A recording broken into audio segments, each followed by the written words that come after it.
दोस्तों नमस्कार। कैसे हैं आप लोग? आशा करता हूँ आप लोग मज़े में होंगे दोस्तों। मैं आपका दोस्त Santosh Kumar Sharma. Youth Competition Times के ऑनलाइन प्लेटफॉर्म पे आपका बहुत बहुत स्वागत और अभिनंदन करता हूँ दोस्तों। मित्रों, आज मैं आपके लिए लेकर के आया हूँ संख्या पद्धति के कुछ प्रश्न। संख्या पद्धति गणित का पहला ही अध्याय होता है दोस्तों।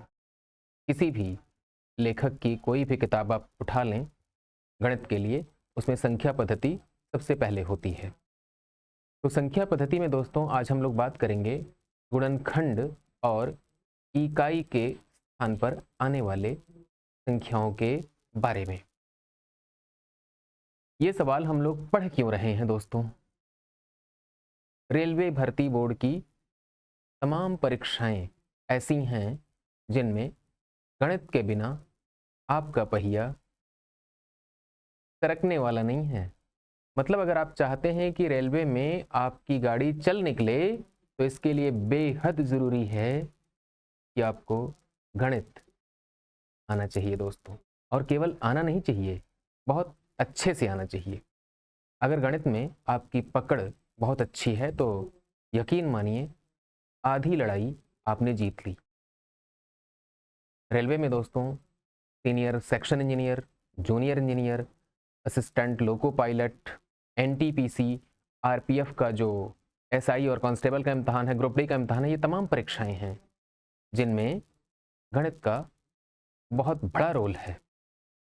गणित के बिना उन परीक्षाओं को पास करना संभव नहीं है।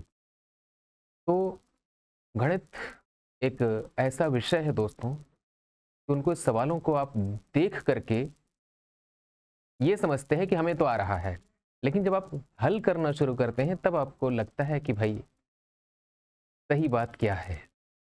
मतलब आप देख करके अंदाज़ा लगा सकते हैं कि हमें आ रहा है, लेकिन जब आप हल करने बैठेंगे तो आपको वास्तविकता का ज्ञान होता है। अर्थात कई बार ऐसा होता है कि ये सवाल देखने में सरल लगते हैं लेकिन हल करना शुरू करिए तो हल नहीं होता है। तो गणित को देखना नहीं है, याद नहीं करना है, हल करना है, अभ्यास करना है, प्रैक्टिस करनी है दोस्त। तो गणित के सवालों को जितना ज़्यादा आप हल करेंगे उतना ही ज़्यादा आप उनके करीब पहुँचेंगे दोस्तों, आपको उतना ही ज़्यादा आसान लगने लगेगा, है ना? तो आपको क्या करना है? गणित के सवालों को हल करना है। ढेर सारी लेखकों की किताबें हैं, उन किताबों को ले लीजिए, जो आपको दिल करे आप ले लीजिए। किसी का नाम मैं नहीं ले सकता हूँ, आपको जो बढ़िया लगे आप उसको हल करिए, धुआंधार हल करिए, प्रैक्टिस करिए और विगत वर्षों की परीक्षाओं के प्रश्न पत्रों को ज़रूर आप हल करें। उनसे आपको बड़ा बल मिलेगा दोस्तों, आप अपनी मंजिल के और करीब पहुँचेंगे। तो बातों का सिलसिला शुरू करते हैं दोस्तों और हम लोग लौट आते हैं अपने टॉपिक पे। हमारा टॉपिक है गुणनखंड।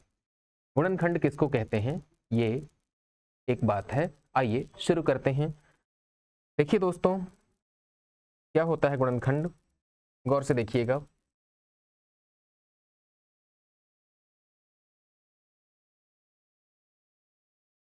फैक्टर,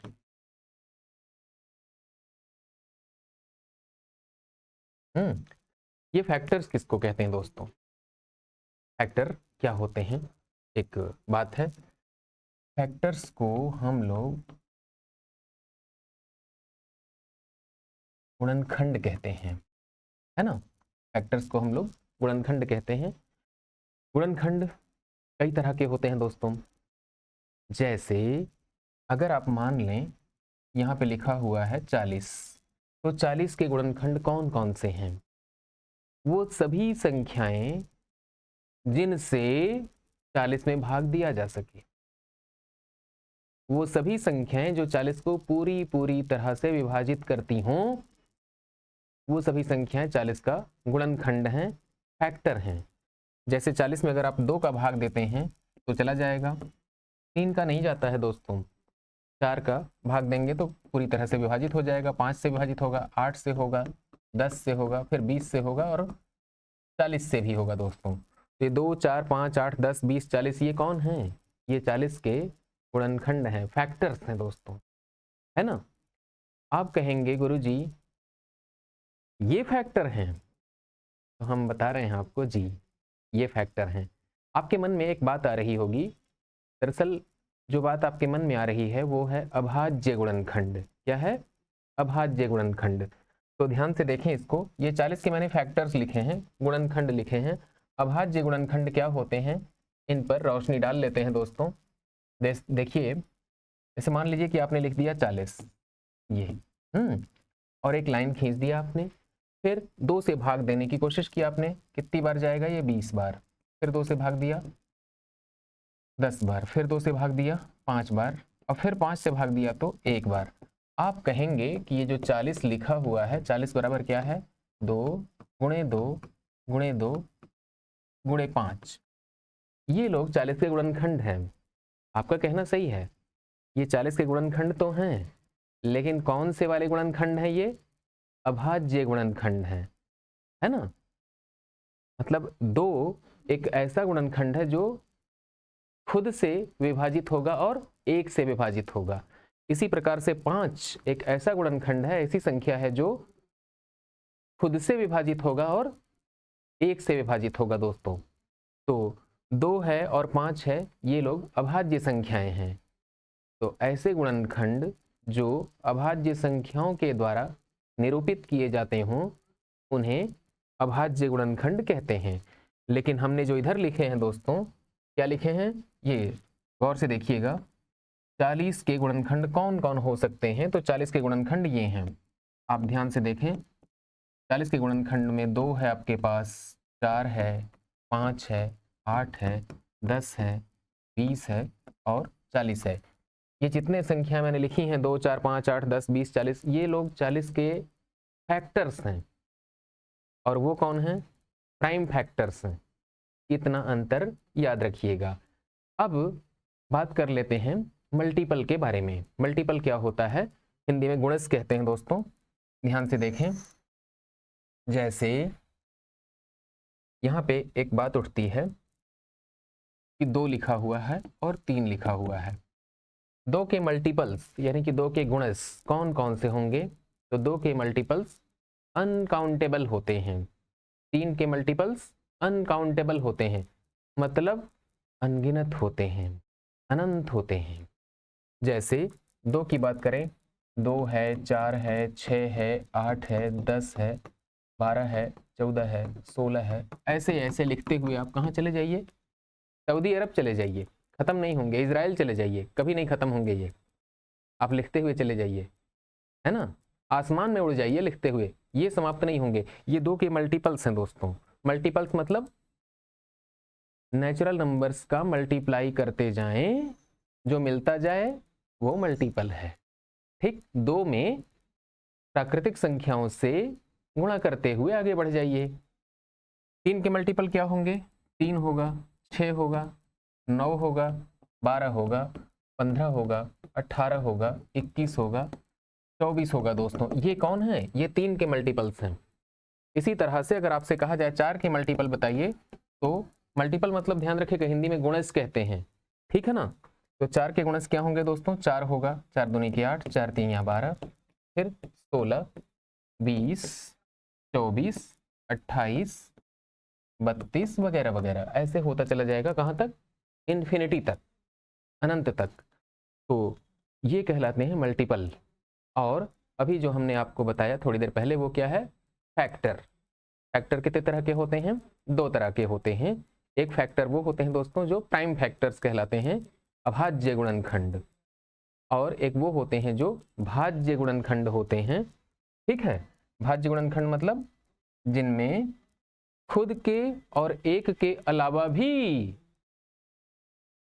कुछ संख्याओं का भाग जा सके, उन्हें भाज्य गुणनखंड कहेंगे। अब दोस्तों हम लोग बात करते हैं आगे, सवालों की तरफ चलते हैं।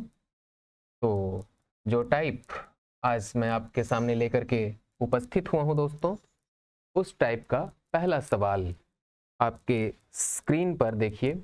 ये है, कहा जा रहा है 9 के पावर 6, 12 के पावर 4 और 7 के पावर 7 के अभाज्य गुणनखंडों का योगफल बताएं। ठीक है ना।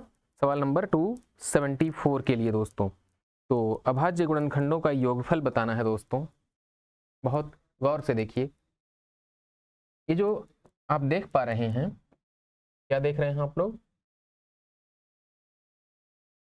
लिखा हुआ है 9 के पावर 6 और 12 के पावर 4 और 7 के पावर 7। इनके अभाज्य गुणनखंडों का योगफल बताना है। कैसे बताएंगे? 3 को आप ऐसे लिख लीजिए, 3 का स्क्वायर, ऊपर 6 रहने दीजिए, इंटू ये जो 2 के घाते, वो 12 के घाते लिखा हुआ है, इसको लिखिएगा 2 गुणे 2 गुणे 3 और सबके ऊपर घात का 4 लगा दीजिए। और यहाँ पे क्या लिखिएगा? 7 और के पावर में 7 लिख दीजिए। 3 के पावर 6 दूनी के 12 हो जाएंगे यहाँ पे। ऐसे। और 2 के पावर 2 है, यानी कि 2 के पावर 2, 2 चौके 8। और यहाँ पे 3 के पावर 4 फिर से है और 7 के पावर 7 अलग से है दोस्तों। 3 के घाते 12 और 3 के घाते 4 आप देख पा रहे हैं। इन दोनों को मिला करके एक साथ लिख लें तो कितना अच्छा हो।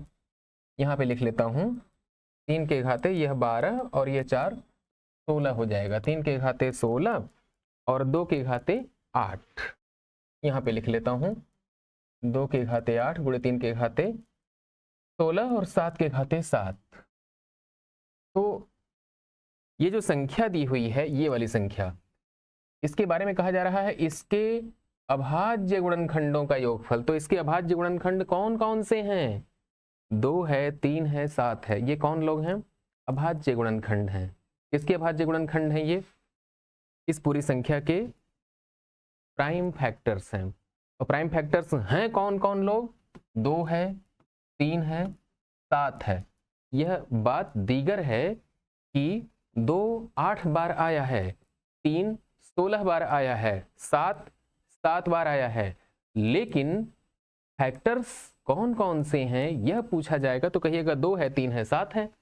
अब 2 3 7 को क्या करना है? आपको जोड़ देना है। तो जोड़ देंगे तो 12 आएगा दोस्तों, है ना। और जो आया है 12 वही उत्तर है आपके लिए। ऑप्शन नंबर बी को लॉक कर दीजिए। सवाल नंबर 274 के लिए option number B right answer है दोस्तों।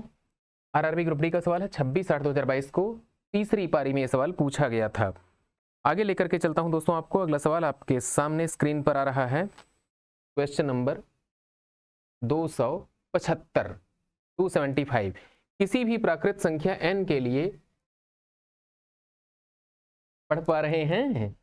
मैं मदद करता हूं। देखिए, किसी भी प्राकृत संख्या n के लिए, यहां देखिए, ध्यान से देखिएगा, ये n लिखा है, इतना तो पढ़ लेंगे आप लोग। ये है दोस्तों 6 के घाते n माइनस 5 के घाते n, ऐसे। अब 6 के घाते n और 5 के घाते n के रिजल्ट का अंतिम अंक हमेशा क्या होता है? सवाल अब आप पढ़ लेंगे, हम हट जा रहे हैं, आप पढ़िए। किसी भी प्राकृतिक संख्या n के लिए 6 के पावर n माइनस 5 के पावर n के परिणाम का अंतिम अंक। तो दोस्तों जो n लिखा हुआ है ना, वहां पे आप 2-3 बार प्राकृतिक संख्या ना 1 2 3 4 ऐसे रख करके चेक कर लीजिए, हल हो जाएगा।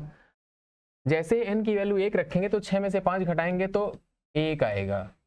जब 1 आ गया तो अंतिम अंक तो 1 होगा ही होगा, वही पहला वही अंतिम। 2 रख दीजिए n की वैल्यू, तो ये हो जाएगा 36 और ये हो जाएगा 25। 36 में से 25 घटाएंगे तो 11 आएगा, मतलब इकाई का अंक 1 है। आगे दोस्तों n की जगह पे 3 रख करके देख लीजिए। जैसे 3 रखेंगे तो 6 के घाते 3 माइनस 5 के घाते 3 बराबर क्या होगा? 6 की पावर में 3 करेंगे तो 216 हो जाएगा। और 5 की घाते 3 करेंगे तब 125 हो जाएगा। 216 में से 125 घटाएंगे तो क्या मिलेगा दोस्तों? इकाई की जगह पर 1 और 11 में से 2 गया 9। मतलब अंतिम स्थान पर, इकाई के स्थान पर क्या आएगा? हमेशा 1 आएगा। यह बात आपको हमेशा ध्यान में रखनी है। तो क्या करेंगे दोस्तों? इसको लॉक करिएगा। किसको? ऑप्शन नंबर बी को। क्यों लॉक करिएगा ऑप्शन नंबर बी को भाई? पूछा यह गया है कि परिणाम का अंतिम अंक हमेशा क्या होगा, तो कह दिएगा अंतिम अंक हमेशा 1 होगा।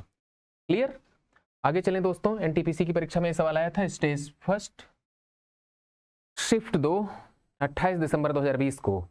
अगला सवाल ये रहा दोस्तों 276 नंबर। 120 के विषम और सम भाजकों की कुल संख्या कितनी है? क्या खूबसूरत सवाल है दोस्तों। 120 के विषम और सम भाजकों की कुल संख्या क्रमशः कितनी है? बहुत बढ़िया सवाल है दोस्तों। भाजक क्या होते हैं यह पहले सीख लें, फिर हम लोग सीखेंगे कि सम क्या है और विषम क्या है। ऐसी संख्याएं जो 120 को काट सकती हूं उन्हें कहेंगे 120 के भाजक। तो 120 के जो भाजक हैं दोस्तों उनको चेक किया जाए। देखिए 120 में 120 का भाग तो जा सकता है, मतलब 120 खुद अपना भाजक है, और 120 में 1 का भाग जा सकता है, अर्थात जो 1 है वह भी 120 का डिवाइजर है, भाजक है। ठीक है, तो क्या किया जाएगा दोस्तों? चेक किया जाए। कैसे चेक करेंगे आप लोग? ऐसे देखिए 1 से भाग देंगे, जाएगा किसमें? 120 में। 2 से भी जाएगा, 3 से भी जाएगा, 4 से भी जाएगा, 5 से जाएगा, 6 से जाएगा, 8 से जाएगा, 10 से जाएगा और 12 से जाएगा, 15 से जाएगा दोस्तों। 15 के बाद 16 से नहीं जाता, 17, 18, 19 से नहीं जाता, 20 से भाग चला जाएगा। उसके बाद 24 से भी भाग जाता है, 24 से जाता है। 24 के बाद अगला नंबर है 25 से भाग नहीं जाएगा, 30 का भाग जाएगा दोस्तों, ये है 30 के बाद क्या होगा बस बच्चों?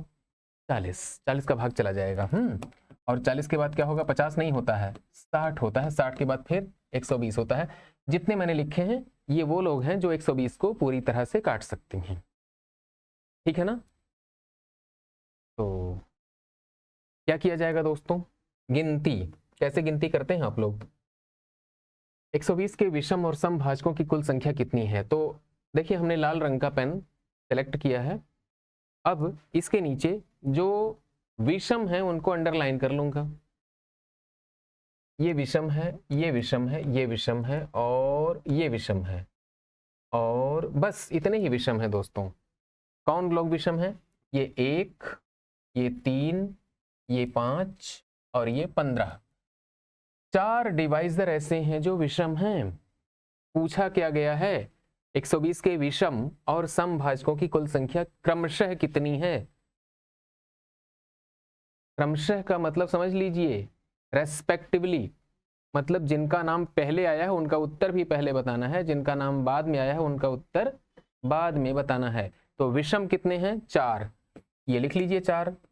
और सम वाले कितने हैं वो मैं गिनती कर रहा हूं नीली स्याही से। देखिए 1 2 3 4 5 6 7 8 9 10 11 12 लोग हैं जो सम हैं और 120 को डिवाइड भी करते हैं। तो 4 और 12 कहां पे है दोस्तों? 4 और 12 ऑप्शन नंबर सी को लॉक करिए। यही आपका सही और सटीक उत्तर है दोस्तों। आरआरबी एनटीपीसी का सवाल 1 फरवरी 2021 को, पहले चरण की दूसरी पारी का सवाल। अगला सवाल आपके सामने स्क्रीन पर दोस्तों आ चुका है 277। यदि 2 के 5 क्रमागत गुणजों का योगफल 660 है तो उनमें से सबसे बड़ी वाली संख्या ज्ञात कीजिए। बहुत बढ़िया सवाल दोस्तों। 2 के 5 क्रमागत गुणज, गुणज के बारे में हमने कहा था भाई, मल्टीपल, मतलब ऐसी संख्या 2 का पहाड़ा पढ़ते हुए चले जाएं, उसी में से जो जो संख्याएं आप लेना चाहें वो ले लें। 2 के पहाड़ा में जितनी संख्याएं आएंगी, आप कहेंगे 2 का पहाड़ा 20 तक होता है। जी नहीं, 2 1 कम 2, 2 2 के 4, 2 3 6, 2 चौके 8, 2 5 10, 2 6 12, 2 7 14, 2 8 16, 2 9 18, 2 10 20, 2 11 22, 2 13 हाँ 2 12 24, 2 13 26, 2 14 28, 2 15 30, 2 16 32, ऐसे करते हुए चले जाइए। कहाँ तक? जहां तक आप जा सकते हैं वहां तक चले जाइए, खत्म नहीं होंगे ये, है ना? उनको कहते हैं गुणज। या मल्टीपल। सवाल में बोला गया है यदि 2 के 5 क्रमागत गुणजों का योगफल, तो मान लीजिए कि भाई कि पहला जो गुणज है 2 का वो ये है 2x, यहाँ पे x क्या है, कोई नंबर है, प्राकृतिक संख्या है, तो क्रमागत बोला गया है, तो अगला वाला जो आएगा बच्चों वो क्या हो जाएगा, 2x + 2 हो जाएगा। इससे 2 ज्यादा होगा भाई, है कि नहीं। अगला वाला जो गुणज होगा वो 2x + 4 होगा, अगला वाला 2x + 6 होगा। 5 की बात की जा रही है, 1 2 3 4, 1 2 3 4, फिर 2x + 8। ये 5 कौन है, गुणज, गुणज मतलब मल्टीपल्स, इनका योगफल 660 है। जोड़ लिया जाए। देखिए हम दोबारा लिखने के लिए तैयार नहीं हैं, हम ये कॉमा जो है उनको हटा रहे हैं, बड़ा आराम से हटा रहे हैं, ये ऐसे। फिर क्या होगा, वही होगा जो मंजूरे आपको होगा। देखिए ऐसे प्लस का साइन लगाइए ऐसे, और यहाँ पे लगाइए ऐसे, लग गए। जोड़ लीजिए सबको। किसको जोड़िए, ये 2x है, ये 2x + 2 है, ये 2x + 4 है, ये और ये 2x + 6 है, और ये 2x + 8 है। 1 2 3 4 5 बार है 2x, तो ये हो जाएगा 10x, हो गया। फिर 2 4 6 6 12 8 20, ऐसे जोड़ लिया हमने। और कहा जा रहा है कि 5 क्रमागत गुणजों का योगफल 660 है, ऐसे लिख लीजिए 660। 20 को उधर ले जाइए, पक्षांतर कीजिए, -20 हो जाएगा, 660 में से 20 निकल जाएगा तो 640 आ जाएगा दोस्तों। और किसके बराबर, 10x के बराबर 640। तो x बराबर कितना हो जाएगा, 64। और जब x की वैल्यू 64 हो गई तो आपको पहला वाला गुणज मिलेगा। x बराबर 64 रखेंगे तो 128 मिलेगा। क्या मिलेगा, ध्यान से देखिए, मैं यहां लिख रहा हूं 128। दो जोड़िए 130, दो जोड़ दीजिए 132, 134, 136, ये 1 2 3 4 5, इनमें सबसे बड़ा वाला कौन है, 136 है। ऑप्शन नंबर डी को लॉक किया जाए दोस्तों। सवाल नंबर 277 के लिए option number D right answer है। अगला सवाल आपके सामने स्क्रीन पर आ चुका है दोस्तों, 278। बहुत बढ़िया सवाल है। आप ये कतई ना समझे कि 278.2 लिखा हुआ है, जी नहीं, जी नहीं, ये लाइन आप समझ लीजिए कि ये क्या है, विभाजक रेखा है। किसको विभाजित करती है ये सवाल का 278 क्या क्रम संख्या है, सीक्वेंस नंबर है, और इधर जो है वो सवाल है आपका। ये सवाल इंपॉर्टेंट क्यों है, क्योंकि ये एनटीपीसी की परीक्षा में रिपीट हुआ है भाई। देखिए 31 जनवरी 2021 को आया था, फिर 14 मार्च को आया था उसी साल। मतलब ये सवाल क्या है, अच्छा सवाल है। कोई भी सवाल अच्छा है, इस बात के लिए आप कैसे पहचानेंगे कि अच्छा है, अगर अच्छा है तभी तो कई कई बार आ रहा है। देखिए 2 के पावर 7, 3 के पावर 4, 5 के पावर 3 और 7 के कितने गुणनखंड सम हैं। बहुत बढ़िया, ध्यान रखिएगा, ये गुणनखंड लिखा हुआ है, गुणनखंड को अंग्रेजी में फैक्टर कहते हैं। क्या कहते हैं, फैक्टर। कहीं कहीं गूगल बाबा ट्रांसलेट करते हैं, अनुवाद करते हैं, तो इस फैक्टर को हिंदी में गुणनखंड कहने के बजाय वो क्या लिख देंगे, कारक। कंफ्यूज मत होइएगा, परेशान भी मत होइएगा, है ना। देखिए ये 2 के खाते 7, 3 के खाते 4, 5 के खाते 3 और 7 के खाते 1, कुछ नहीं है तो 1 के कितने गुणनखंड सम हैं। तो सबसे पहला काम तो ये करिए कि इसके कुल कितने गुणनखंड है ये जान लिया जाए। How many factors are there of this number. अगर मान लीजिए कि 2 को 2 में 7 बार गुणा करें, फिर उसी में 3 का 4 दफे गुणा और कर दें, फिर उसी में 5 का 3 बार और गुणा कर दें, फिर 7 का भी गुणा कर दें, जो बड़ी सी संख्या आएगी, इतनी बड़ी, देखिए इतनी बड़ी, कितनी बड़ी भाई, हमारा हाथ देख पा रहे हैं, इतनी बड़ी संख्या जब आएगी बड़ी सी, उस वाली संख्या के कुल कितने फैक्टर्स हो सकते हैं। आप कहेंगे गुरुजी नजर आ रहा है, 2 है, 3 है, 5 है, 7 है, ये अभाज्य गुणनखंड है भाई, प्राइम फैक्टर्स हैं। आपको प्राइम और जो सम है, जो विषम है, सबको जोड़ना है, सबको बताना है। तो क्या किया जाए? पहला सवाल ये है कि 2 के घाते 7 है, 3 के घाते 4 है, 5 के घाते 3 है, 7 के घाते कुछ नहीं है तो 1 है। अब कहा जा रहा है कि इनके बारे में, इनके टोटल गुणनखंडों की संख्या बतानी है दोस्तों। तो ऐसे लिखिएगा, कुल गुणनखंडों की संख्या, कुल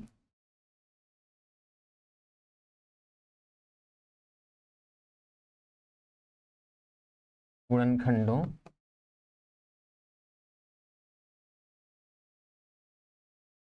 की संख्या। कितने गुणनखंड होंगे टोटल? ये जो 2 के पावर 7 है उसमें 1 जोड़ दीजिए। जोड़ दिया भाई 2 के पावर 7 पे, तो 7 + 1 हो गया। फिर 3 के पावर 4 दिया हुआ है ना, जी जी दिया हुआ है 3 के पावर 4। तो जो पावर्स हैं उनमें 1 जोड़ते जाइए और गुणा करते जाइए। फिर 3 के साथ 1 जोड़ दीजिए, और फिर 7 के पावर देखिए कुछ नहीं है तो अपनी तरफ से 1 समझ लीजिएगा, और फिर 1 को 1 जोड़ करके ऐसे गुणा कर दीजिएगा। ये 8 है, हम लाल रंग से लिख देते हैं। देखिए ये वास्तव में 7 और 1 मिलके क्या हो जाएंगे बच्चों? 8, और 4 और 1 5, और 3 और 1 4, और 1 और 1 क्या हो जाएंगे भैया? ये 2। ठीक है ना? 8 है यहाँ पे, 5 है यहाँ पे 4 है, 2 है, सबका आपस में करिए गुणा। 8 पंजे 40, और 40 × 8 = 320। मतलब 8 को, 5 को, 4 को और 2 को गुणा करेंगे तो 320 आता है। इस बात का आपको ध्यान रखना है। 320 क्या है? Total factors of this figure. ये मतलब गुणा करने पर जो बड़ी सी संख्या आ रही थी ना, उस बड़ी वाली संख्या के कुल कितने फैक्टर्स हैं? 320 फैक्टर्स हैं। इस 320 फैक्टर्स में से कुछ सम होंगे और कुछ विषम होंगे। पूछा क्या गया है? कितने सम हैं, कितने सम हैं। तो आप देख लीजिए, सम वाले कितने हैं ये निकालना है बच्चों, और विषम वाले कितने हैं इनको भी देख लिया जाए। विषम वाले कितने हैं इनको देख लिया जाए। तो ऐसा करते हैं, कुल विषम गुणनखंडों की संख्या निकाल लीजिए। तो विषम गुणनखंड कौन कौन से हैं? ये हिस्सा आप देखें, 3 के घाते 4, 5 के घाते 3, 7 के घाते 1, ये विषम वाले हैं। इनको चेक करिए। 4 + 1 इंटू 3 + 1 इंटू ये 1 + 1, ऐसे कर लीजिए। तो 4 और 1 मिलके 5 होते हैं, और 3 और 1 4 होते हैं, और यहाँ पे 2 होते हैं। 5 चौक के 20 दूनी के 40। ये 40 क्या है? ये 40 वो लोग हैं जो विषम गुणनखंड हैं। 320 वो लोग हैं जो सब कुछ हैं, सम और विषम दोनों मिला करके हैं। तो 320 में से 40 घटाइए ना, घटाएंगे तो आपको मिल जाएगा सम। क्या करिएगा? 320 में से 40 को घटाया जाएगा। कहाँ घटाएंगे? जहां जगह हो वहां घटाएंगे। यहाँ 320 - 40 = 280। ये 280 वो संख्या है जो हमको चाहिए। 2 के घाते 7, 3 के घाते 4, 5 के घाते 3, 7 के घाते 1, ये कितने गुणनखंड सम हैं? तो कह दीजिएगा कितने गुणनखंड सम हैं? 280 गुणनखंड सम हैं। ऑप्शन नंबर बी को लॉक करिए दोस्तों, राइट आंसर। एनटीपीसी में 2 बार रिपीट हुआ है सवाल, गौर से देख लीजिए, इंपॉर्टेंट सवाल है दोस्तों। अगला सवाल आपके सामने आ रहा है। Question number 279.124 power n। ये पॉइंट नहीं है, ये ऐसे डिवाइड कर दीजिए। कर दिया।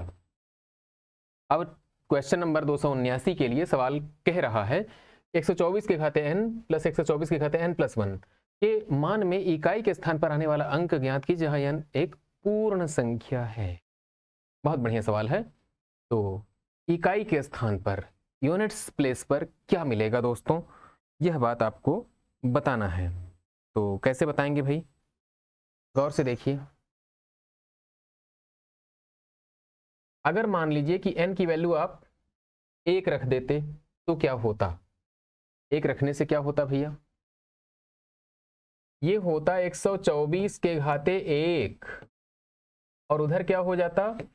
124 के घाते 1 प्लस 1, क्योंकि जहां n है वहां पे आप 1 रखने की सोच रहे हैं।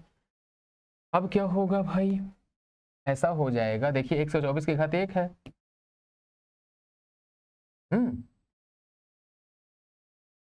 आखिरी डिजिट क्या है? 4।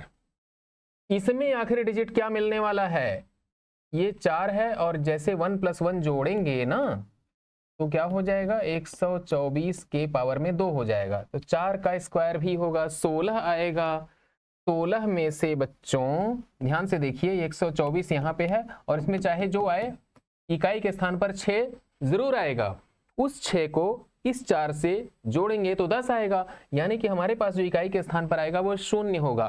0 कहां पे? ऑप्शन नंबर डी को लॉक करिए। क्या मैं आपको समझा पा रहा हूं? कोई समस्या नहीं है ना? अगर है तो कमेंट बॉक्स में जाएं और अपनी बात खुल के रखें। हम आपकी बात सुनते हैं, फिर कोशिश करते हैं कि आपकी शिकायत को दूर किया जाए। अगले सवाल पे आपको लेके चलता हूं दोस्तों। ये रहा 280, सवाल नंबर 280। कृपया ध्यान दें। कहा जा रहा है 280 में निम्नलिखित के गुणनफल में इकाई के स्थान पर जो अंक आएगा वो क्या होगा? बहुत बढ़िया सवाल है दोस्तों। ऐसे एक लाइन खींच दीजिए। देखिए 91, 92, 93, 94, 95, 96, 97, 98 और 99, इतनी संख्याओं का गुणा करना है। गुणा करने के बाद इकाई के स्थान पर जो आएगा वो क्या होगा ये आपको बताना है। तो भाई 91 में 1 है, 92 में 2 है, 93 में 3 है, 94 में 4 है और 95 में 5 है इकाई के स्थान पर, 96 में 6 है, 97 में 7 है, 98 में 8 है, 99 में 9 है इकाई के स्थान पर। इनका करना आपस में गुणा। गुणा करने के लिए कह दिया जाए तो 9×8 = 72, 72 × 7 बराबर जो आएगा उसका 6 बार, फिर उसका 5 बार। परेशान नहीं हो जाएंगे? आप कहिएगा नहीं साहब हम परेशान नहीं होते हैं, हमारी तो आदत है परेशानियों से खेलने की, है ना? तो क्या करिएगा, ये देखिए ये लाल हो गए, गुस्से से लाल नहीं हुए भाई, शर्म से भी कई बार लोग लाल हो जाते हैं, है ना? खुशी से भी लाल हो जाते हैं। देखिए ये कौन है? ये 5 है। 2 और 5 पर गुणा कर दीजिए, तो 2 और 5 का गुणा करेंगे तो क्या मिलेगा? 10। मतलब इसका गुणा करेंगे, आप पूरे का गुणा करेंगे तो 10 तो जरूर आएगा उसमें कहीं ना कहीं, और 10 आएगा तो इकाई के स्थान पर 0 जरूर आएगा। इसलिए आप क्या कह दीजिए कि इस पूरे गुणनफल में इकाई के स्थान पर 0 आएगा, लिहाजा आपके लिए ऑप्शन नंबर डी सही हो जाएगा दोस्तों। मजा आया? आगे चलूं? आइए अगला सवाल ये रहा दोस्तों आपके सामने। क्या बात है, सवाल नंबर 281। 4200 के गुणनखंडों की संख्या बताइए। बताइए 4200 के गुणनखंडों की संख्या बतानी है। कैसे बताएं भाई? सवाल नंबर 281। सबसे पहला काम यहां लिखिए 4200 और यहां एक लाइन खींच दीजिए ऐसी। इनके पहले प्राइम फैक्टर्स निकालिए, अभाज्य गुणनखंड निकालिए। कैसे निकलेंगे अभाज्य गुणनखंड? 2 से भाग देंगे तो 2100, फिर 2 से भाग देंगे तो 1050, फिर 2 से भाग देंगे तो 525। अब 2 से भाग नहीं जाएगा, 3 से जा रहा है, 3 से भाग देंगे तब 175। अब 3 से भी नहीं जाएगा, फिर 5 से कोशिश करते हैं भाई। 5 से भाग देंगे तो 5 × 15 और 5 × 5 = 25, फिर 5 से करेंगे तो 5 × 7 = 35, 7 से करेंगे तो 1। इनके जो प्राइम फैक्टर्स हैं उनको ऐसे लिखिएगा, देखिए प्यार से लिखिएगा। ये है 4200 इक्वल टू 2 × 2 × 2, 1 2 3, फिर क्या है 3 है, फिर 5 2 दफे आया है, 5 2 दफे आया, फिर 7 आया है। कृपया ध्यान से देखें, 4200 के आगे क्या है, 2223557। इतनी बातें हो गई। फिर क्या है दोस्तों, 2 के घाते 3, 3 के घाते 1, 5 के घाते 2, 7 के घाते 1। इतनी बात क्लियर है। अब इनके गुणनखंडों की संख्या पूछी गई है। ये जो 2 के घाते 3 है, ये अभाज्य गुणनखंड है, प्राइम फैक्टर्स हैं। सब गुणनखंड बताना है भाई। जैसे 2 का 2 में गुणा करेंगे 3 दफे तो 8 आएगा।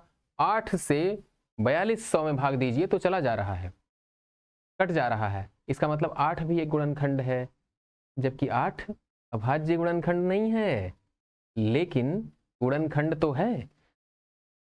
उस तरह से आप देखेंगे तो इसमें 10 का भाग चला जाएगा, 100 का भाग चला जाएगा, 200 का भाग चला जाएगा, है ना। वो सब के सब गुणनखंड हैं। उन सभी को गिन करके बताना है। कैसे बताएंगे, देखिए ये 3 है ना, उसमें 1 जोड़िए, 1 में 1 जोड़िए।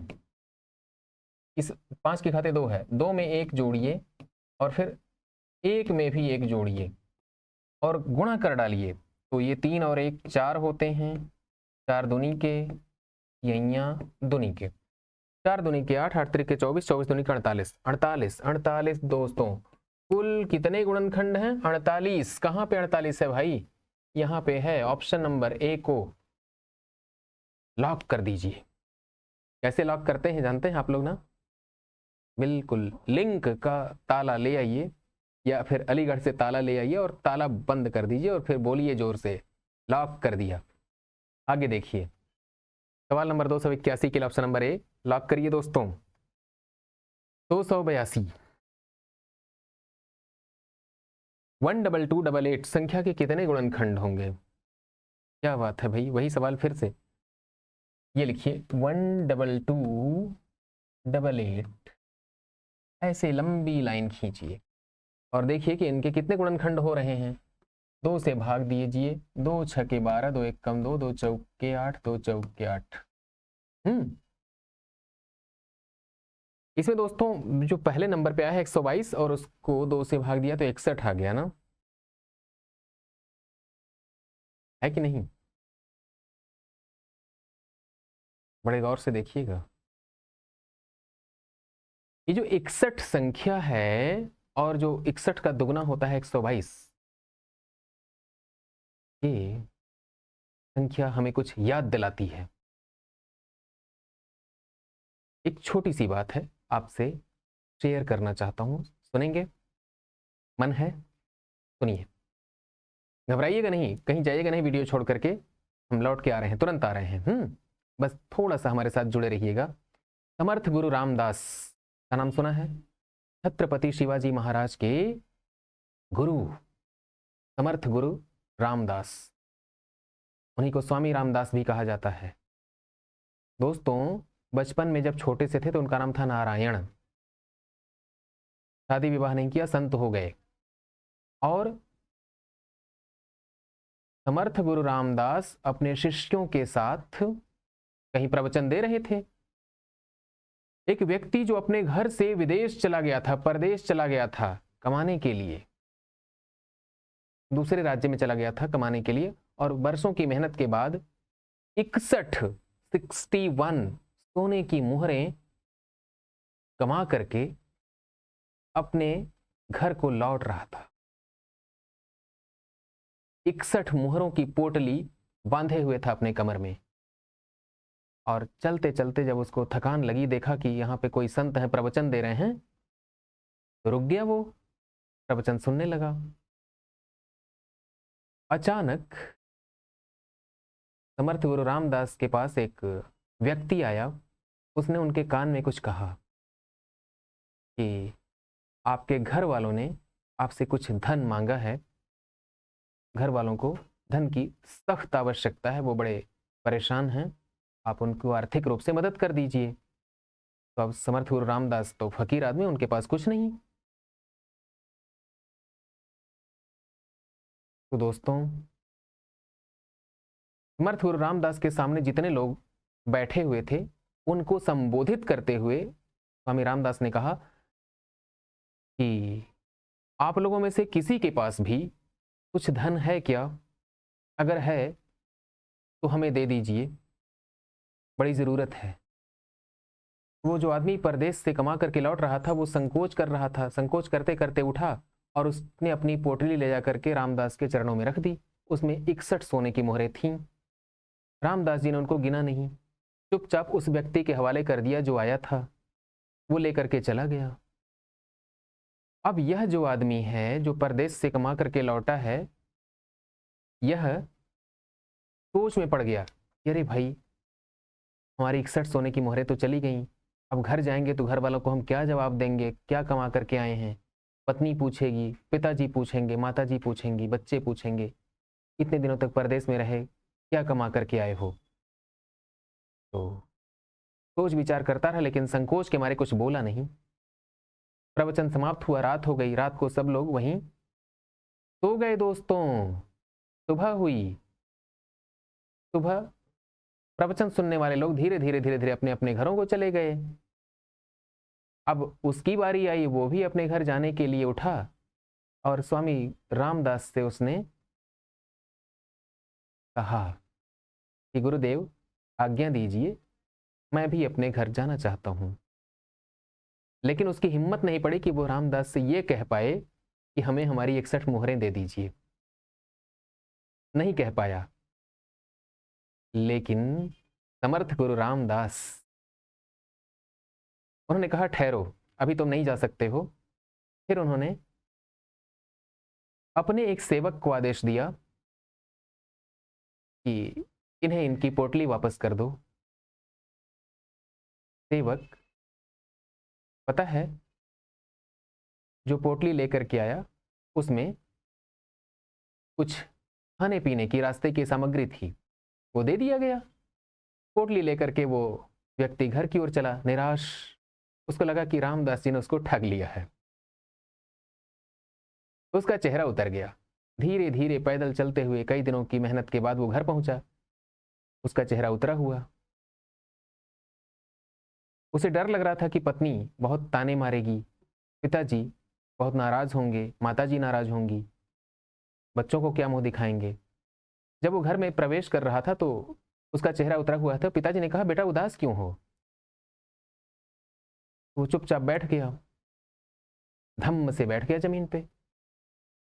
बोला, क्या बताएं पिताजी, इतने सालों की मेहनत के बाद आज घर आया हूं, वो भी खाली हाथ आया हूं, आप लोगों को कुछ दे नहीं पाया, बड़ा बदनसीब बेटा हूं मैं। तो पिताजी ने कहा, अरे घबराने की क्या बात है, तुमने जो 122 सोने की मोहरें भिजवाई हैं ना, वो कम नहीं है, उनसे हमारा पूरा जीवन कट जाएगा बेटा, तुम घबरा क्यों रहे हो? तो वो आदमी चौंक गया, बोला, क्या? मैंने तो कुछ नहीं भिजवाया था। पिताजी ने कहा, ना ना ना, एक आदमी आया था, वो 122 सोने की मोहरें दे गया और कहा है कि आपके बेटे ने भेजा है, तो तुमने जो भिजवाई हैं वो बहुत हैं, अब तुम्हें विदेश जाने की जरूरत नहीं है, उसमें हम और हमारा परिवार आराम से पूरा जीवन अपनी जिंदगी काट लेगा। दोस्तों, ये है 61 और उसके दुगने 122 का रहस्य। अब समझ में आया?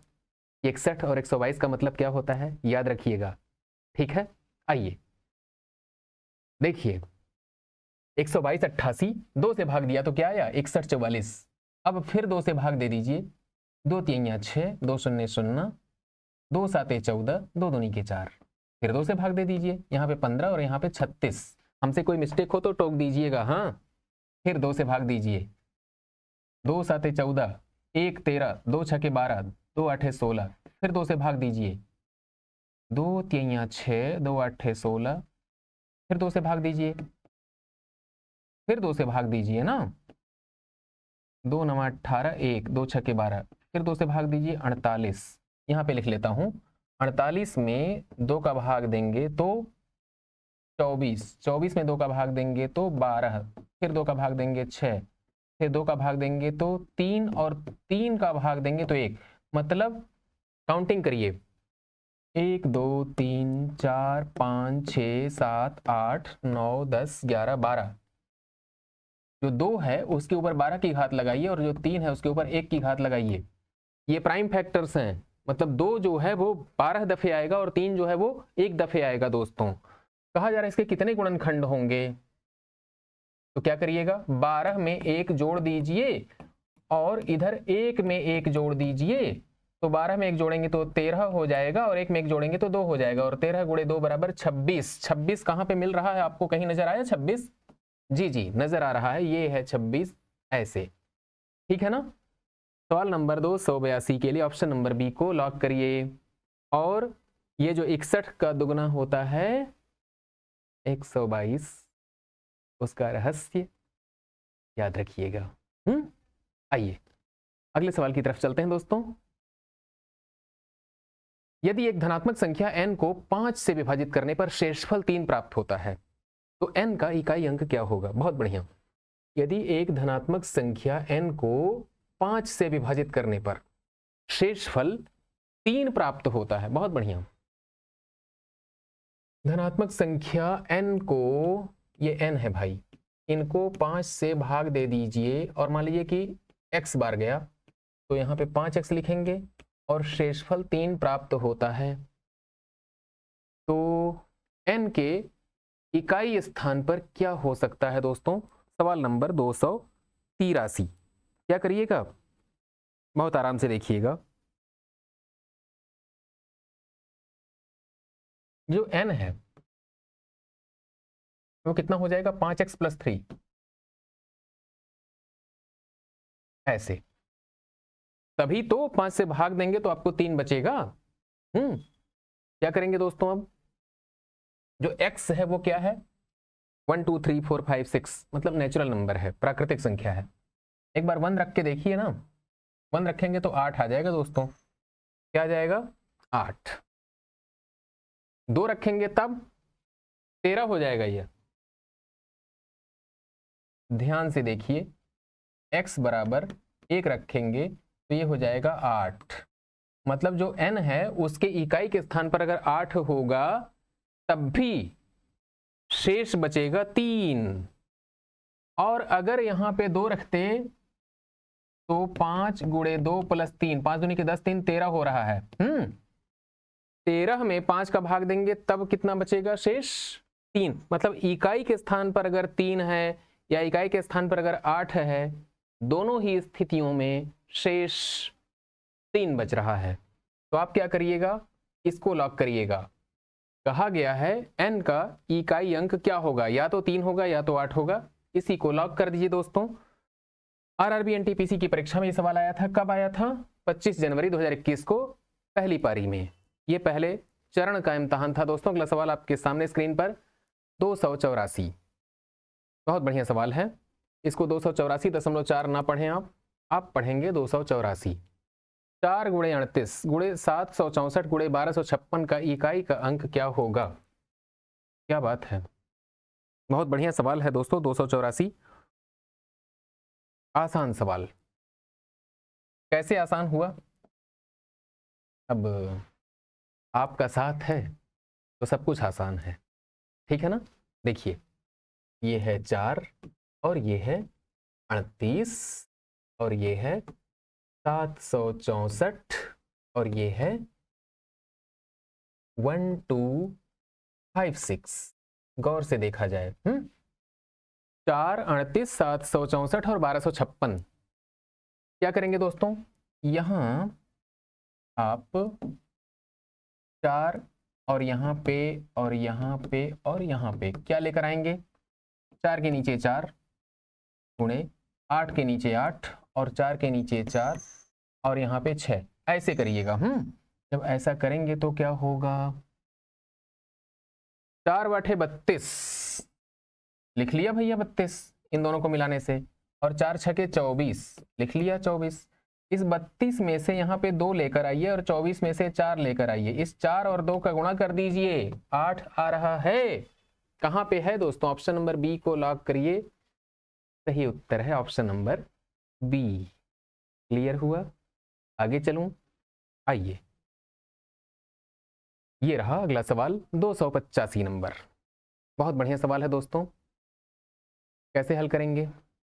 285 के बारे में कहा जा रहा है दोस्तों 1373 के घाते 36 माइनस 1442 के घाते 20 का इकाई का अंक क्या होगा? एकक अंक, एकक मतलब यूनिट्स प्लेस पे कौन सी डिजिट आएगी?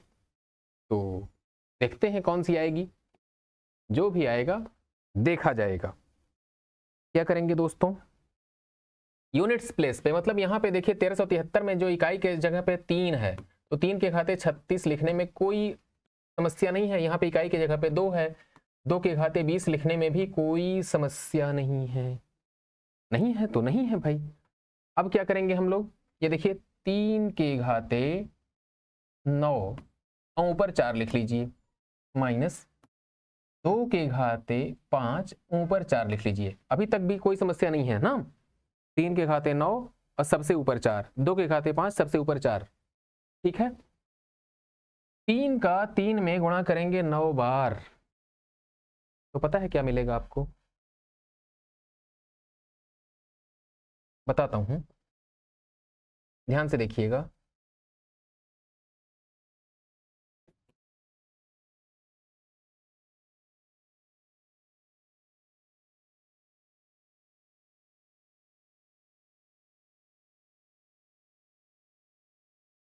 तीन बार 3 बार 3 बार 9 बार हो गए।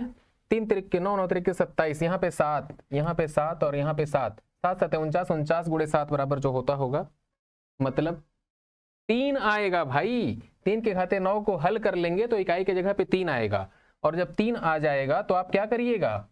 आप अगले स्टेप में लिखिएगा यहाँ पे 3 और यहाँ पे 4 लिख दीजिए।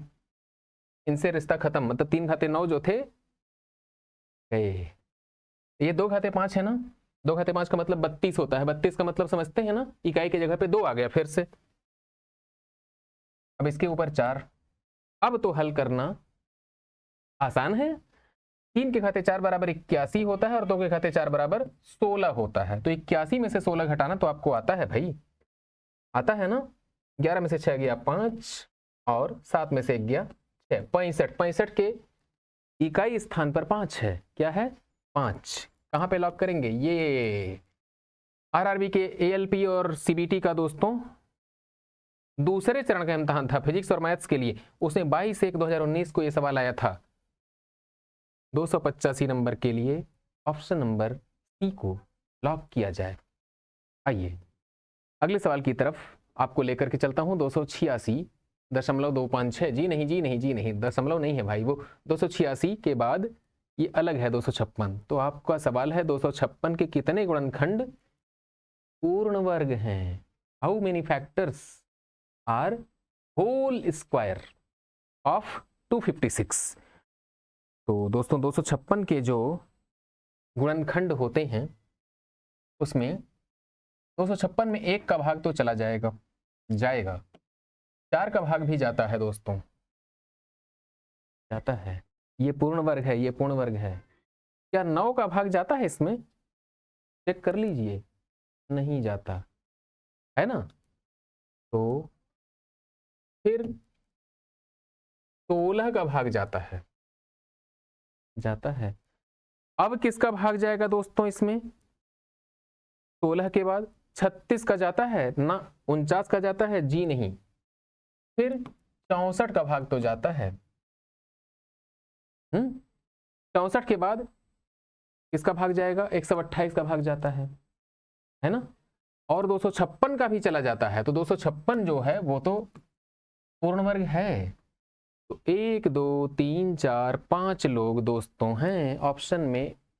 5 नजर आया, बिना देरी किए इनको पकड़ लीजिए और लॉक कर दीजिए।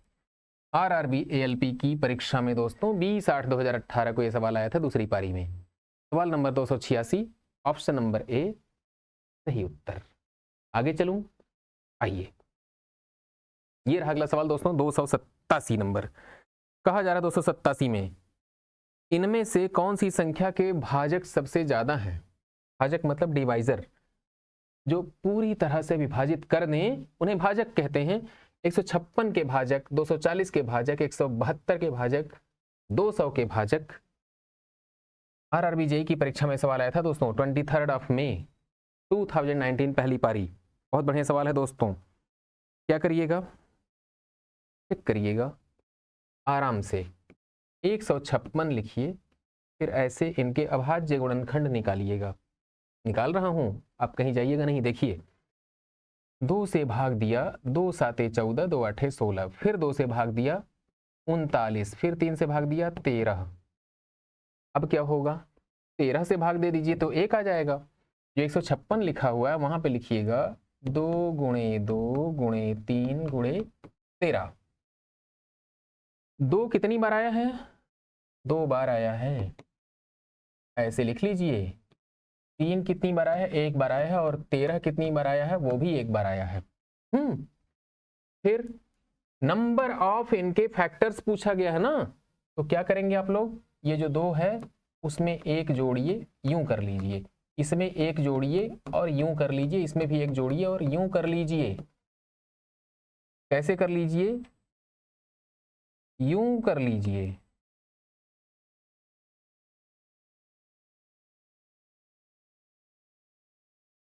कैसे कर लें? यूं कर लें। यूं करना समझते हैं?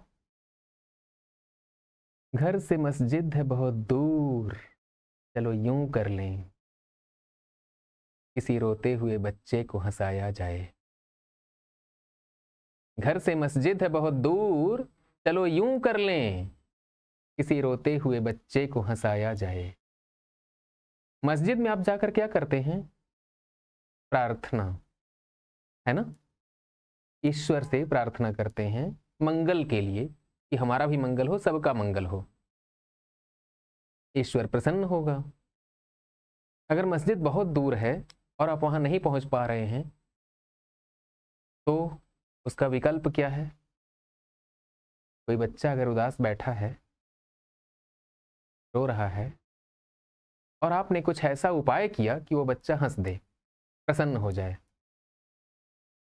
तो समझ लीजिए आपने प्रार्थना कर ली और आपकी प्रार्थना ईश्वर ने सुन भी ली। ठीक है? ये जो लाइन है किसने लिखी है? घर से मस्जिद है बहुत दूर, चलो यूं कर लें, किसी रोते हुए बच्चे को हंसाया जाए। मशहूर शायर निदा फाजली साहब की लाइन है दोस्तों ये, है ना? तो आगे चलता हूं। सवालों की दुनिया में हम लोग सवालों पे थे। सवाल कहां पे पहुंचा था हमारा? 2 और 1 मिलाएंगे तो 3 हो जाएगा, और 1 1 मिलाएंगे 2 हो जाएगा, ये भी 2 हो जाएगा। 3 दूनी के 6 दूनी के 12। मतलब इनके 156 के कुल 12 भाजक हैं। भाजक मतलब भाई फैक्टर्स, जो 156 को डिवाइड कर सकते हो उन्हें फैक्टर्स कहते हैं। तो 12 फैक्टर्स हैं किसके? 156 के पास। 12 लिखिए, खुशी खुशी लिखिए, यहीं पे 12 लिखिए। ठीक है, घबराइए नहीं, एकदम कहीं जाइए नहीं, हम आपके साथ हैं दोस्तों। ये लिखिएगा 12। 240 के कितने फैक्टर्स हो सकते हैं, कितने भाजक हो सकते हैं, कितने डिवाइजर? यहाँ पे लिखिएगा 240, फिर लाइन खींचिएगा। 2 से भाग देंगे 120, 2 से भाग देंगे 60, 2 से भाग देंगे 30, 2 से भाग देंगे 15, 3 से भाग देंगे 5, और 5 से भाग देंगे तो 1। क्या करिएगा दोस्तों, यहाँ पे लिखिएगा 2, 1 2 3 4, और 3 के घाते 1, और 5 के घाते 1। क्या करेंगे इनके साथ? ये जो देखिए 4 + 1 है, गुणा कर लीजिए 1 + 1 से, और फिर 1 + 1 से। क्या मिलेगा? 5 दूनी के 10, दूनी के 20। ध्यान से देखें, मतलब 20 लोग हैं जो 240 को डिवाइड करने की पोजीशन में हैं। ठीक है, आगे चलते हैं। कहाँ चलेंगे आगे? 172 के पास।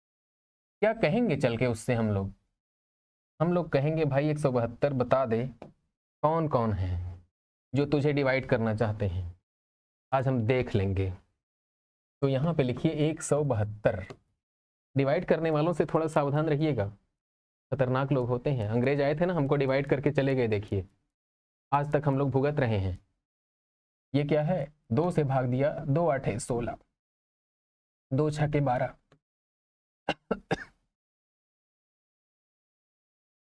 मतलब 172 में 2 का भाग दिया तो 2 8 16, 2 6 12। 86 में 2 का भाग दिया 43। 43 अभाज्य संख्या, किसी का भाग जइबा नहीं करेगा। फिर क्या होगा भाई, आप कह दीजिए 2 के घाते 2, 43 के घाते 1। तो इनके कुल फैक्टर्स हो जाएंगे 3 दूनी के 6। यहाँ पे 6 लिख दीजिए। अब बच गया 200, उसको भी देख लिया जाए। 200 को कौन कौन डिवाइड कर रहा है भाई, चल के हड़काइए तो उनको जरा। ये लिखिए 200, भाग दे दीजिए 2 से तो आएगा 100, फिर 2 से भाग दीजिए 50, फिर 2 से भाग दीजिए 25, फिर 5 से भाग दीजिए 5, फिर 1। ओके, 2 3 बार आया है, 5 2 बार आया है। 2 के घाते 3 और 5 के घाते 2। 3 में 1 जोड़िए और इधर 2 में 1 जोड़िए तो 4 3 12 हो जाएगा। 12 कहाँ है, यहाँ पे। मतलब क्या निकला दोस्तों, 156 के भाजक 12 लोग, 240 के भाजक 20 लोग, 172 के भाजक 6 लोग, 200 के भाजक 12 लोग। पूछा गया है सर्वाधिक किसके हैं, तो जिसके 20 हैं वही सर्वाधिक हैं। तो आप क्या करेंगे भाई, आप लॉक करेंगे, क्योंकि लॉक करने में तो आप बहुत तेज हैं। 287 के लिए ऑप्शन नंबर बी को लॉक कर दीजिए। ठीक, ऐसा लॉक करें कि कोई चोर उस ताले को तोड़ ना पाए। ठीक है, आइए जूनियर इंजीनियर की परीक्षा में 23 मई 2019 को पहली पारी में सवाल आया था दोस्तों। ये अगला सवाल 288, दिए गए गुणनखंड में इकाई के स्थान पर क्या आएगा। बहुत आसान सवाल। आरपीएफ, रेलवे प्रोटेक्शन फोर्स में दरोगा बनने के लिए जो बच्चे परीक्षा दे रहे थे 11 जनवरी 2019 को पहली पारी में, उनके पेपर में ये सवाल आया था दोस्तों। कहा जा रहा है, ये देखिए 3 4 5 1 के घाते 51, तो मतलब जो इकाई के स्थान पर 1 है उसके ऊपर 51 लिख दीजिए, और इधर है 5 3 1, यहाँ पे 1 लिख करके ऊपर 51 लिख दीजिए, तो रहेगा 1। 1 कहाँ पे है, ऑप्शन नंबर सी पे। आसान सवाल था दोस्तों ये। 288 के लिए क्या करेंगे हम लोग, ऑप्शन नंबर सी को लॉक करेंगे दोस्तों। अगला सवाल आपके स्क्रीन पर चमक रहा है दोस्तों, सवाल नंबर 289, 289।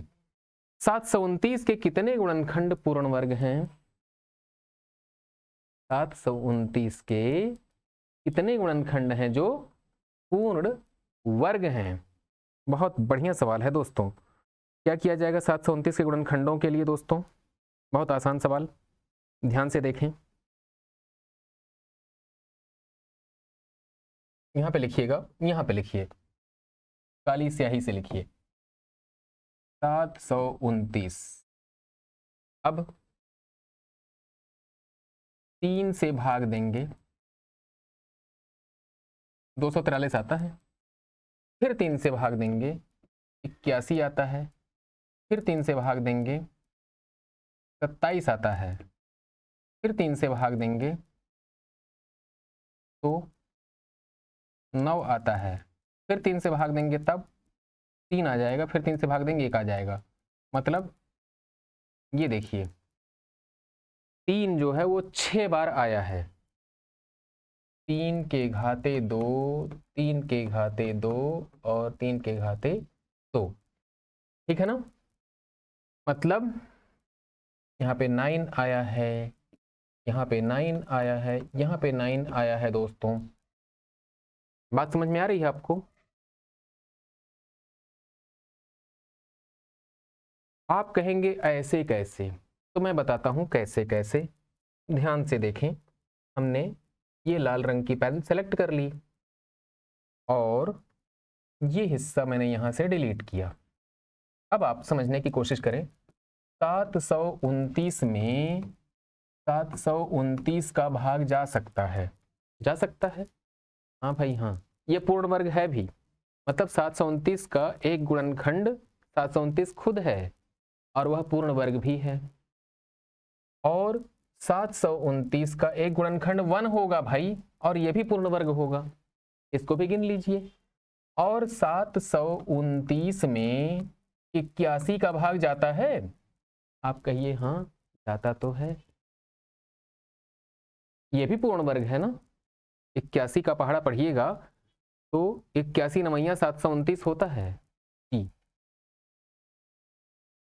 और जो 9 है बच्चों, ये है 729,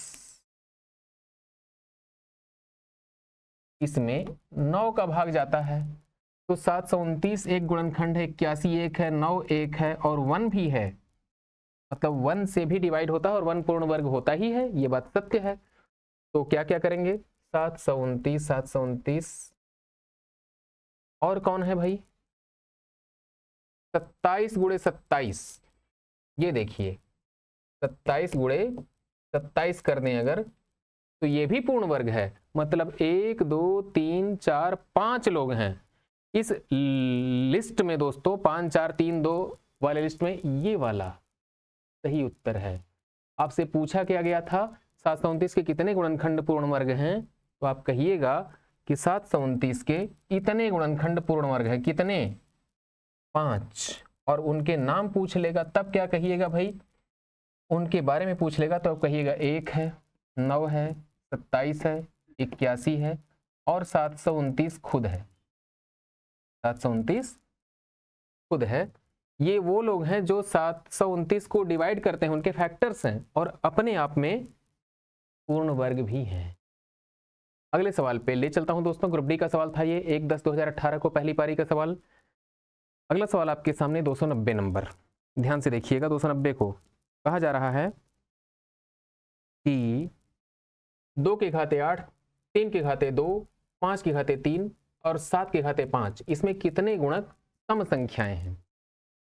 इसके जो फैक्टर्स हैं वो कौन कौन से फैक्टर्स हैं जो सम संख्याएं हैं दोस्तों, यह बात पूछी जा रही है। बहुत बढ़िया सवाल है दोस्तों। तो गुणनखंडों की संख्या निकाल लीजिए। कैसे निकालेंगे टोटल गुणनखंडों की संख्या, ये 8 है ना, 8 में 1 जोड़ दीजिए और 2 में 1 जोड़ दीजिए और 3 में भी 1 जोड़ दीजिए, फिर क्या होगा भाई,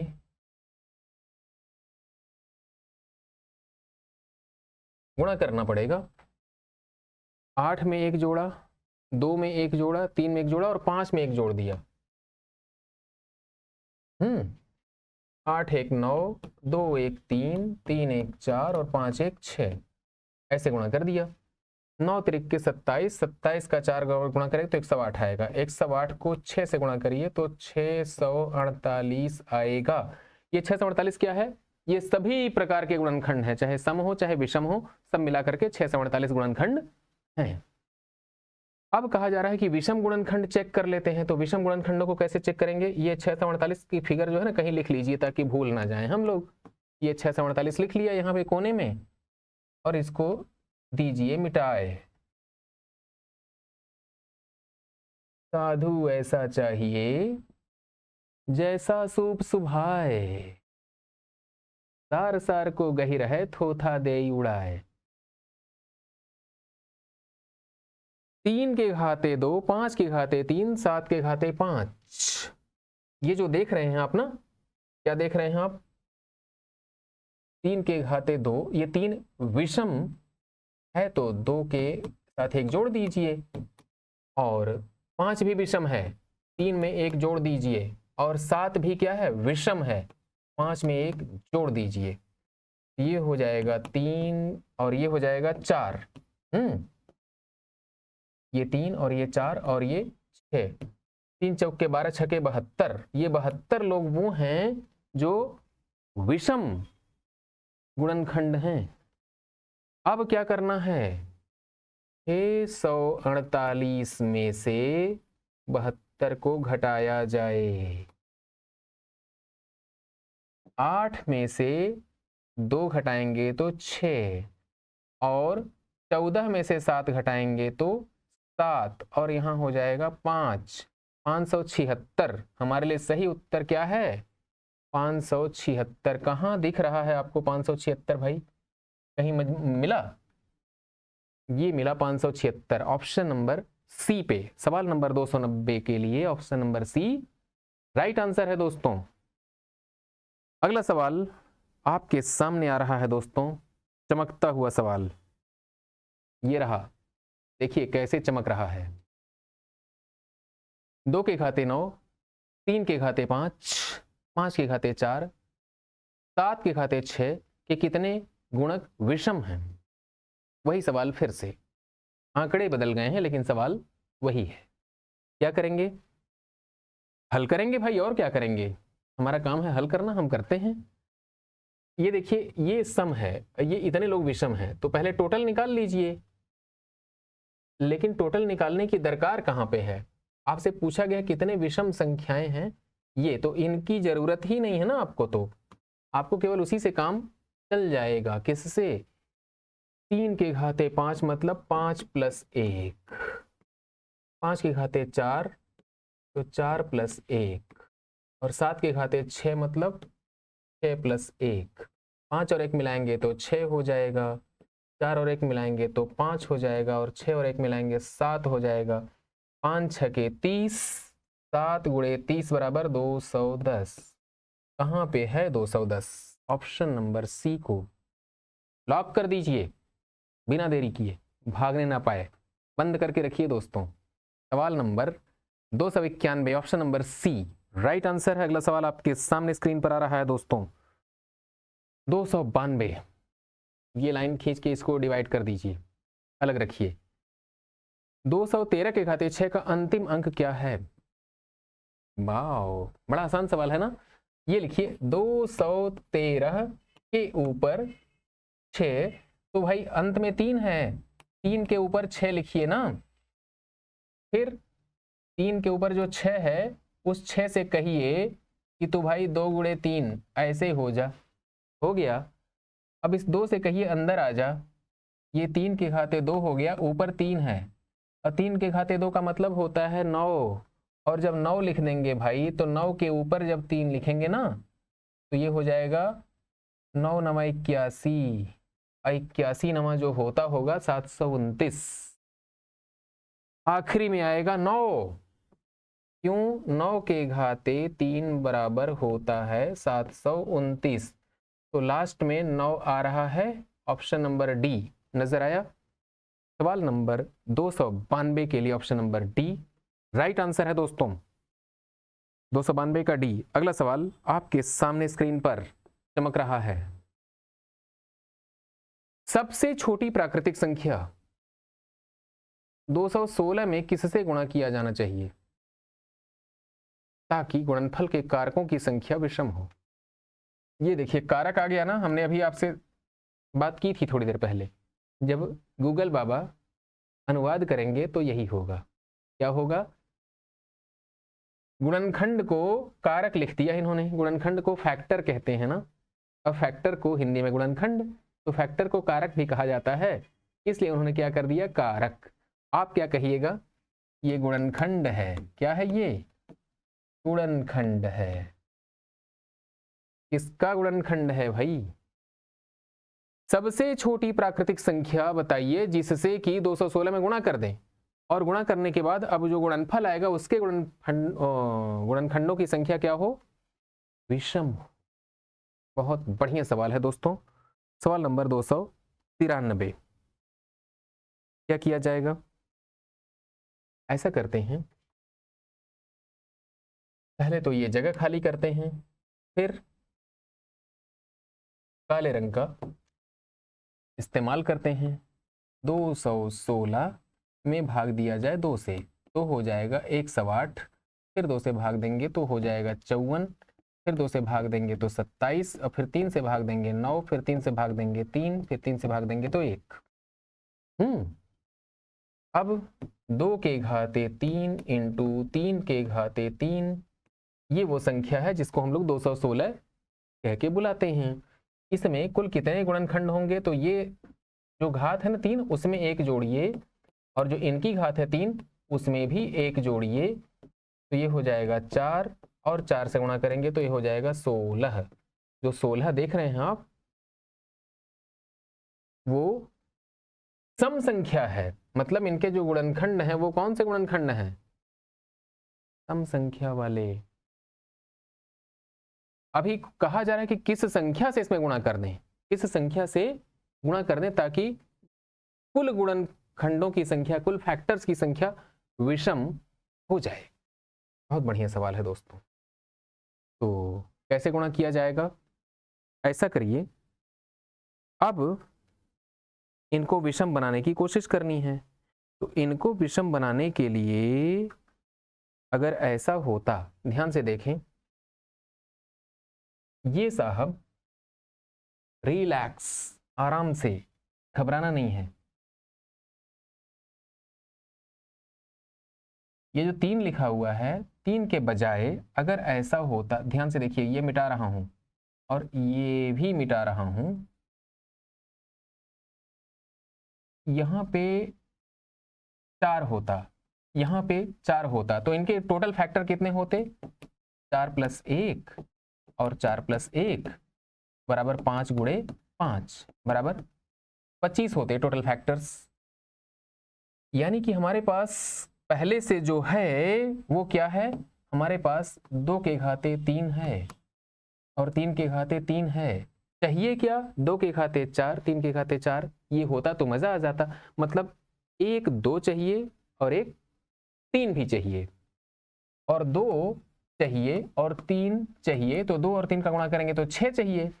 तो ये जो 216 है इसमें 6 से गुणा कर दें तो आपकी बल्ले बल्ले हो जाएगी, है ना। जो आप चाहते हैं वो आपको मिल जाएगा भाई। तो क्या किया जाए, 6 से गुणा कर दिया जाए। ये है 6 से गुणा करने वाली बात। सवाल नंबर 293 के लिए दोस्तों क्या करेंगे, ऑप्शन नंबर बी को लॉक कर दिया जाए। अगला सवाल आपके सामने ये रहा, 294।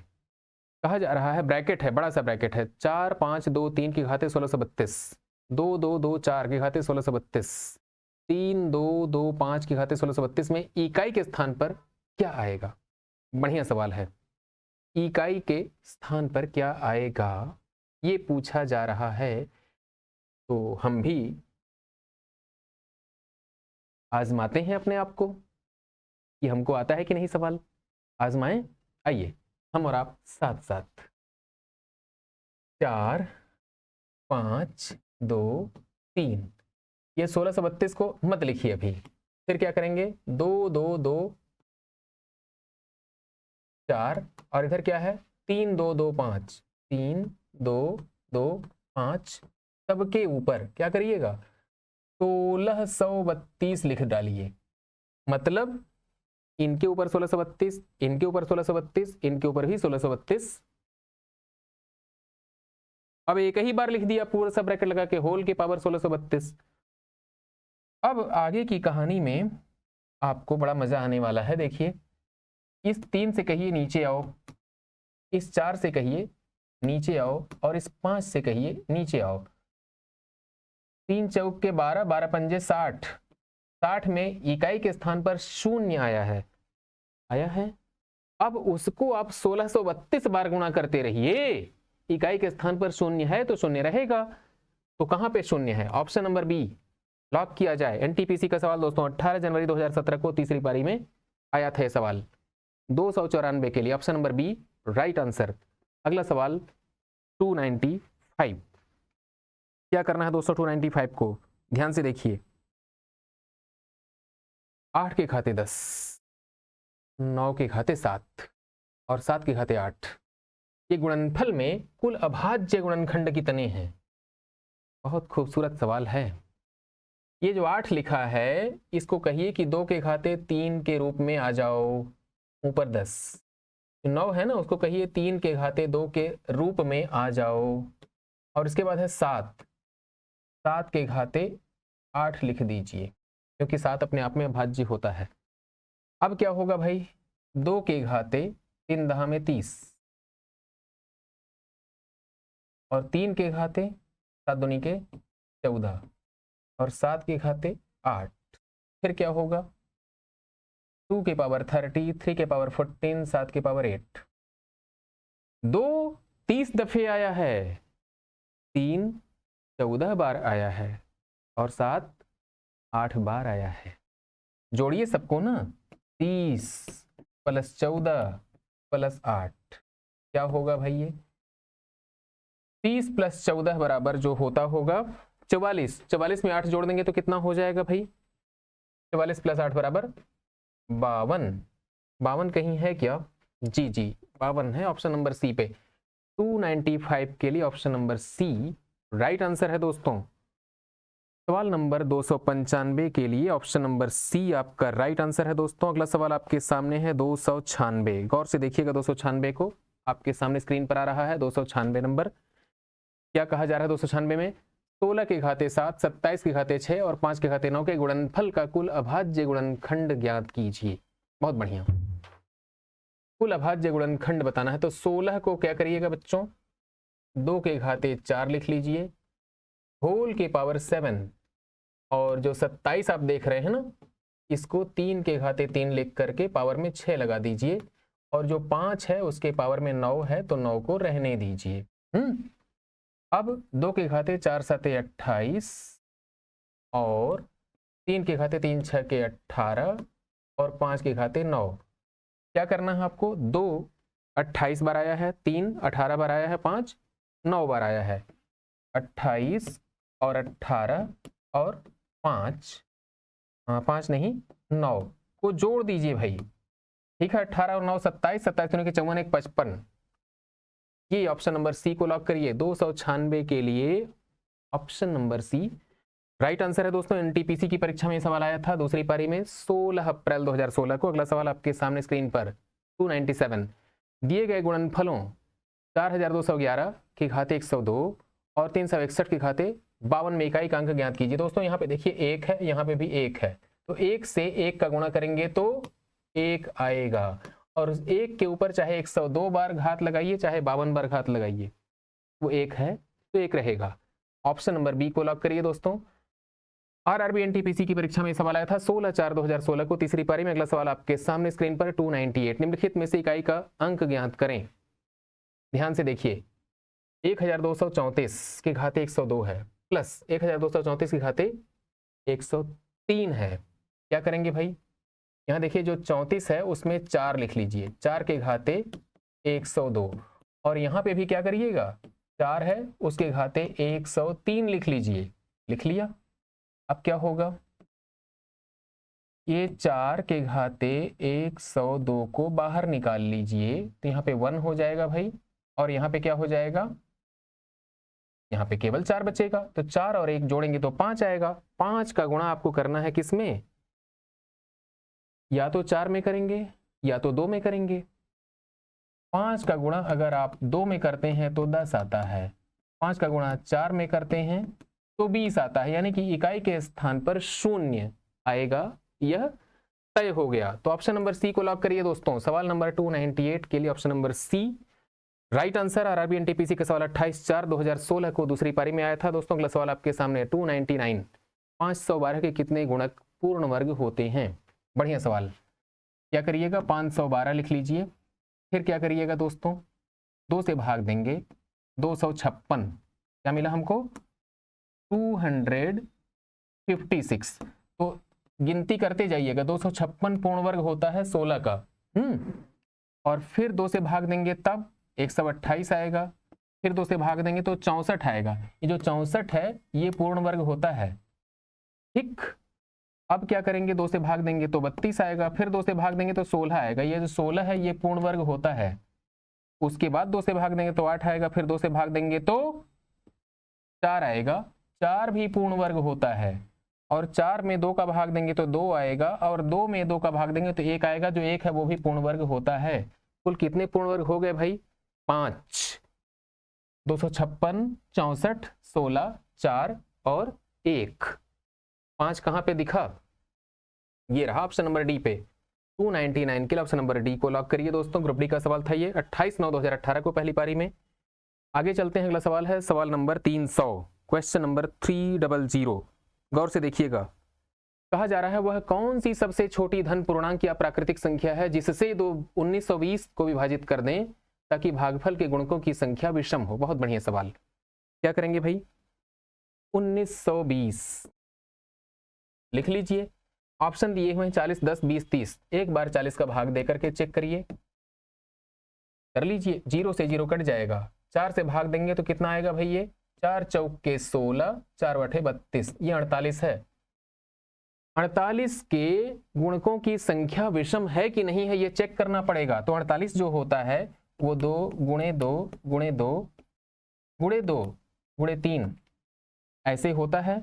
2 के घाते 4 इंटू 3 के घाते 1, 5 दूनी के 10, मतलब इनके जो फैक्टर्स होंगे 10 होंगे, और 10 क्या है, सम संख्या, लिहाजा हमारा उत्तर ये नहीं हो सकता।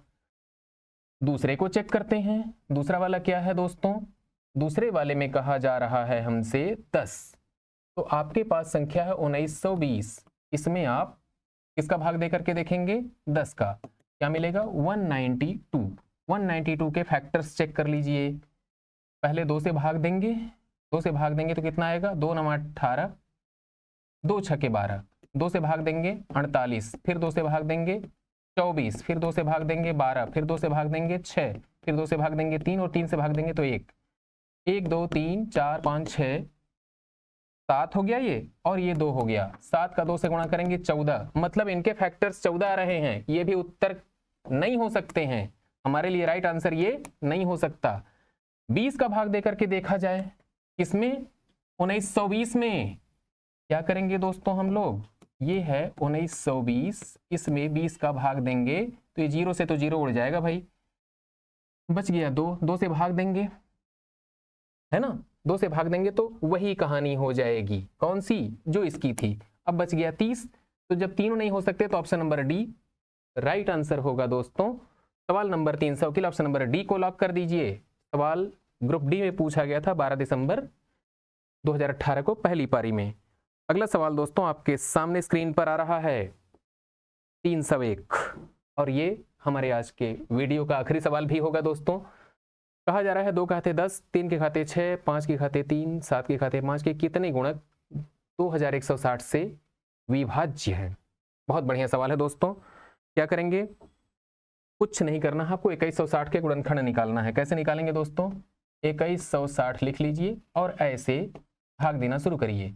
2 1 कम 2, 2 0 0, 2 8 16, फिर 2 से भाग दीजिए, 2 5 10, 2 चौके 8, फिर 2 से भाग दीजिए 270, फिर 2 से भाग देंगे 135, 3 से भाग देंगे 45, 3 से भाग देंगे 15, 3 से भाग देंगे 5, 5 से भाग देंगे 1, 2 की रिपीटिशन 4 बार, 3 की रिपीटिशन 3 बार, और 5 अकेला।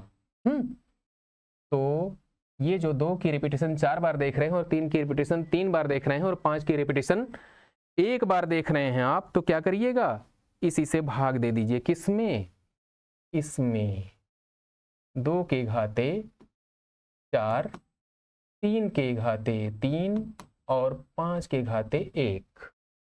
लीजिए भाग दे दिया, और भाग देने के बाद जो बचेगा वो क्या बचेगा, 2 के घाते 6 बच जाएगा, 3 के घाते 3 बच जाएगा, और 5 के घाते 2 बच जाएगा, और 7 के घाते 5 तो बचेगा ही बचेगा, है ना। फिर क्या करेंगे हम लोग, अगला स्टेप हमको लेना है बच्चों, इनके कितने फैक्टर्स हैं। तो ये देखिए हमने क्या किया, 6 को 1 से जोड़ दिया, 3 को 1 से जोड़ दिया, और 2 को 1 से जोड़ दिया, और 5 को भी 1 से जोड़ दिया। गुणा कर लीजिए, 7 4 3 6, 7 चौके 28, 28 गुणे 3 बराबर 28, 3 84 होता है। 84 में 6 का गुणा करिए, 6 चौके 24, और 6 8 48, 2 बराबर 50। 504 कहाँ पे है, 504 ऑप्शन नंबर सी को लॉक करिए दोस्तों।